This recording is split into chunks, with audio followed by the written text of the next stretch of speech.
All right, so now I'm going to talk about my personal experiences with study abroad, which is probably the reason that you're here. And just so you know, I have made videos on all of these programs, so if you want to see more visuals about the experience, those will be in a playlist that I probably have either here or here. I don't remember what side it goes on. So starting in 2017 over spring break for 10 days, I was in Peru on a faculty-led program with honors college, but also Coggin College of Business, and it was also a TLO, so there was funding thrown at this program so much. It was super affordable.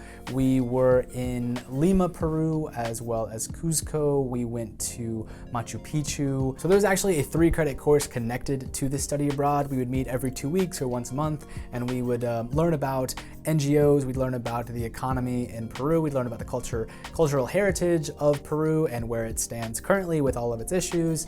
We also, a service project was largely involved in this program, so we had to raise at least $500 each to, we voted on an NGO to send the money to, and we also brought suitcases full of supplies for the kids there. But the trip itself was just nonstop fun. The weather was great, Lima was beautiful, we were right on the coast, we got to walk around the city a little bit, explore. We were brought in a tour bus with guides to, see the city, go to some museums, learn about the history. Now the highlight for me from this trip was going to Machu Picchu for sure. I mean, it's a world wonder. It is just absolutely incredible. I dedicated an entire video just to that. But moreover, it was just really interesting to stop throughout the country to visit some of the poorer areas, but not the poor areas where tourists normally go to, because we learned that's a lot of where the money goes to, is that when you see poverty in tourist areas, a lot of money gets thrown at that because tourists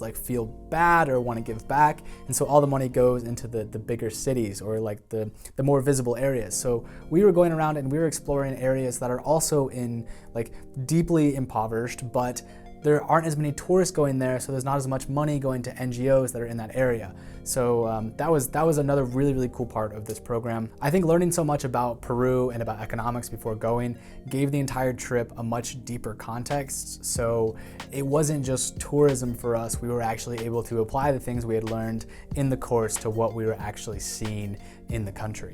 All right, so next up is summer of 2018, which is just an insane summer for me. I was on 3 different programs. The first was with the UNF School of Music with the Chamber Singers, which is UNF's premier choral group. I was actually invited on their 10-day tour through the Baltics, so Latvia, Lithuania, and Estonia, to be their video guy, but I wrote my own course for this so I could get credit for it.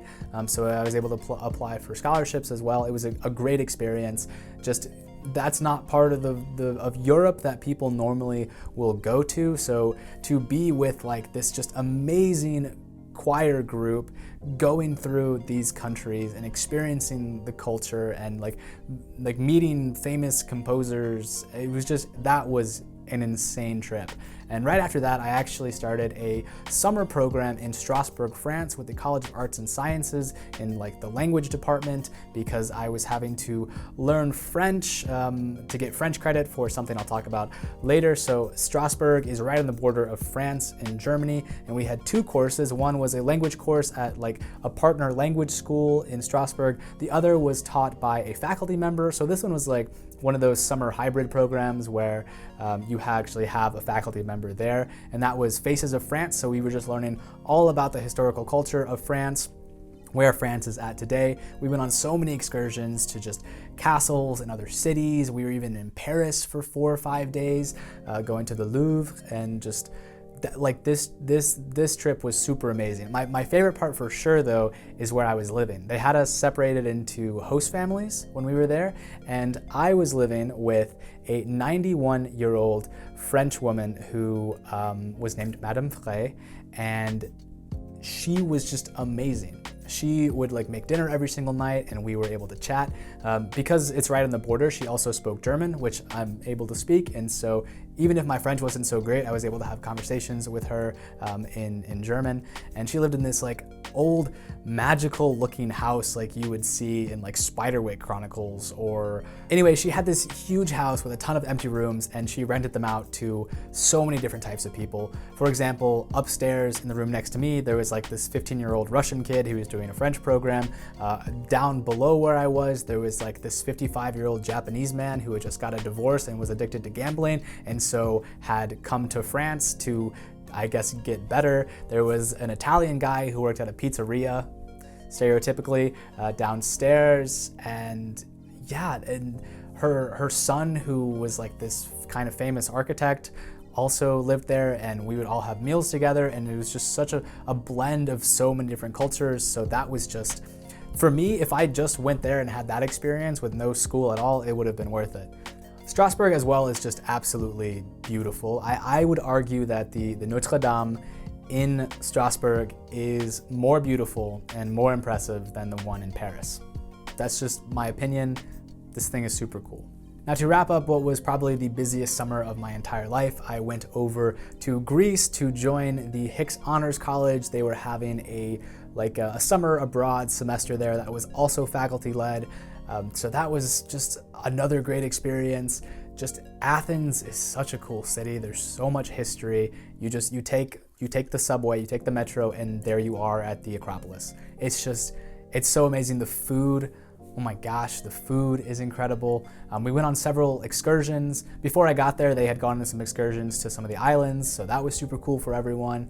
We went on excursions to like monasteries in the mountains, and on that program, a lot of it was learning to just engage with the local community. So there was a course offered there that was like iPhone photography in Athens. So students would actually have to go out with their iPhone and build like a portfolio of photos with a certain narrative that they created about the city. There was other stuff too, where students would meet Greek students that were at the same university, and we'd have like a lunch together or like have tea, and so you'd be able to talk about cultural differences. So I think that like just going somewhere and doing a study abroad, you can oftentimes get connected to Americans and not explore other cultures. What I liked about this program a lot was that it really forced you to like meet other people. It was also pretty cool because the place that we were staying at had a bunch of Egyptians who were also in study abroad. So just to hang out with a completely different culture that I had no experience with was once again phenomenal. I'm hoping to go see them one day. And before I move on, I also want to mention, for as beautiful as the city is, it also has some like stuff that's kind of bonkers. For example, on public universities, they're what you call free spaces. So I think there's a lot of changing this now, but at the time, the police are not allowed to go into universities or on the campuses of universities. So what happens is a lot of people who do drugs will go do heroin in like around universities. And so we were walking by like this law college, and in the park behind us, the Greek student that we were with was like, yeah, don't look now, but those people are definitely doing heroin. And I was like, what? Yeah, so pretty crazy experience. And now, directly after the craziest summer of my life, the following fall, I was in Marseille, France, the second largest city in France, right in the south on the Mediterranean, for 3 semesters as part of the UNF to Kedge double degree program.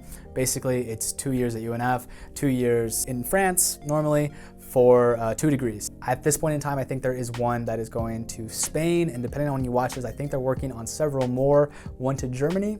So if Germany fits your fancy, then that's something to look into. Anyway, there's so much to unpack about my experience in Marseille and at Kedge. Like, it's a complete paradox, Marseille is. It is the sacred and the profane. It is absolute, just the most incredible beauty with just the dirtiest grime. And it's just a great experience. I had a great time there. I definitely recommend you visit Marseille. While we were there, we got to travel a lot. We were able to go to Morocco to visit. We went to Nice, to Monaco, to Montpellier. For me, some of the greatest memories are going to be from going to the Coggin, which is this incredible mountain range that's right on the Mediterranean. You could go hiking every single weekend if you wanted to. My roommate and I, we often did go every single weekend. You can go swimming. There's just incredibly blue water. That was so much fun. Currently, however, I am in Berlin, Germany for a 6-month internship. So this is my last study abroad semester of my undergraduate career. Very sad, but yeah, so that's been my study abroad journey so far. This video is part of a larger series of videos about UNF. You should definitely check them out. There's a lot of info. Some of them can get a little dry though, so if you get bored easily, you might want to try watching them at 1.5 or ×2 speed just to get that info real quick and conveniently. All right, so let's get rolling.